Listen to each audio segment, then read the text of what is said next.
Hello and welcome to a new episode of LanguageCraft. First episode that is not on Minecraft but the long-awaited Skyrim, Elder Scroll 5. As far as I'm concerned, it's one of the games that I was hoping to get my hands on the most, and here it is. It's now a little over 2 hours after it came out, and I spent about an hour and a half playing it, then whipped up this video for you, and now I'm going to comment the whole thing. So this, what you're seeing, the footage that you're seeing right now is the very beginning of the game. This is how it opens. So you're a prisoner and you're off to be killed, and this guy's going to talk to you. Hey, there we go. You're finally awake. And so in this carriage you're going to start to learn what the situation is, which can always help. Background. Let's switch right into character creation. Same races as in Oblivion and Morrowind. So very thorough. You can change, the different presets are very different. They're quite cool, but you can go so much further when you go and customize your own things. This is sped up, obviously, but you can see how much I can customize. Where I can put scars, I can put different war paints, I can change the color of dirt and where I want to put the dirt on the face. It's really good, and it looks really good. Now here, here's the eyes that I can change and the tints, and you see how I've made his skin very light, but his face is so dark because I put a lot of dirt on it, and it looks good. So here, a little bit of baldness going on and big beard. So let's switch over to options. I know a lot of you are interested in the options. I thought they were quite good. The only trouble I had was mouse sensitivity. I still haven't figured out exactly where I want it. It always seems either not enough or too much, so I'm having trouble with that. But apart from that, controls are fine, settings are okay, video is fine, sound, you name it, it's got it all. Now close your eyes if you don't want any spoilers. This is the first time a dragon appears, and obviously dragons are the main theme of the game. So anyway, this is your first encounter with one. You won't actually fight it because, well, he's kind of badass. but yeah, there you go. So that's kind of cool. And after running around a bit, you end up with one of the Imperials, and let's have a look at chests. Chests work the same as in Oblivion. You can just go into anyone. However, look, you see a little line on the left there. On the top is what's in the chest, on the bottom is what's in your inventory. That's quite useful. You can just pluck one and put it in the other, stuff like that, and then you've got the different subcategories. Quite cool. So there I am, looking awesome. Oh yeah. And I decided not to cut this because this is the first combat sequence. There are actually, as far as I know, I've only played it an hour and a half. There are two factions in the game. The Imperials, who tried to kill you, so I'm not sure you're on very good terms with them, and the Rebels, who we're going to fight in a second because, well, you're hanging around with an Imperial, so... Better down here than out there. The combat is very similar to Oblivion. You've got your normal quick strikes or powerful attacks. And here they are. So there you go, take out your thing. I love the parry, and you know what, I haven't tried, I just realized that, I haven't tried dual wielding yet, where left mouse button is your right hand and right mouse button is your left hand, or vice versa. You can do it the way you want. That's how they do it at when you get the game, and I think that's probably better because you're so used to hitting with your index finger but I guess that's a matter of choice. Anyway, looting is the same, as you can see. You know, just pick up stuff from the dead bodies, and that's about it. Here are the books. The books have been upgraded, I find. Right mouse button to turn the page, left to go back. They just look really good, and I'll have to actually read through them. And here's the lockpicking, which I don't like. I thought it was much better in Oblivion.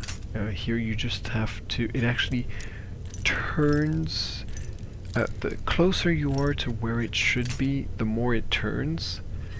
And this was actually the second time I tried, and I wrecked about 10 lockpicks trying this. I could not figure it out. I'm gonna have to go look at some tip or something like that, because I'm having a very, very hard time.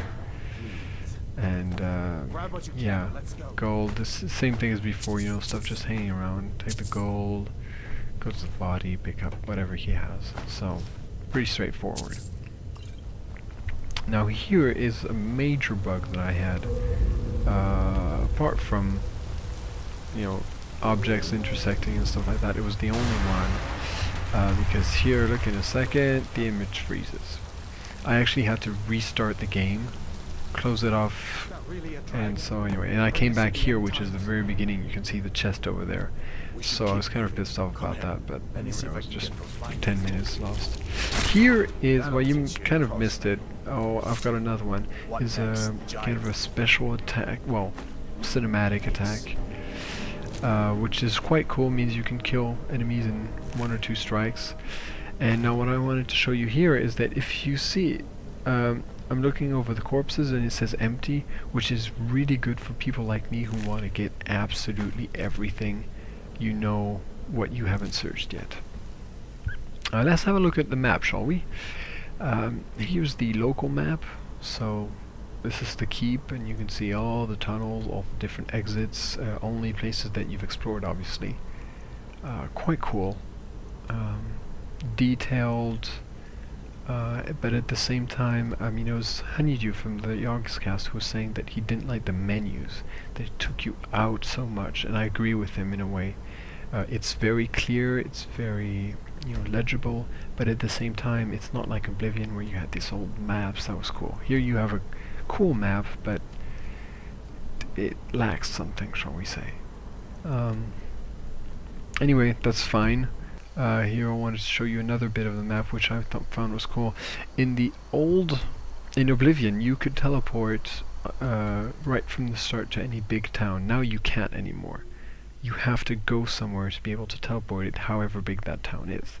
And here's the loading screen, which they're really long. I mean, I don't know. I don't think it's my computer because it's not that bad, but they're really long. Here's a little bit of sceneries.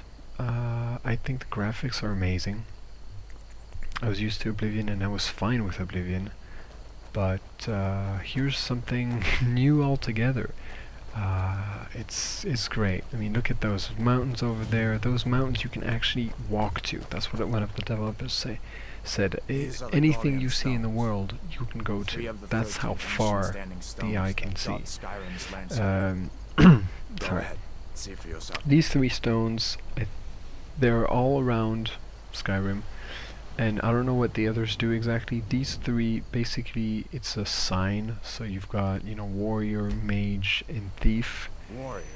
And I just went with warrior for this character. And it's so they're not classes anymore. You're not. I mean, we'll see soon how you level up. It's not as limited as it used to be. Here's a lot of animal life.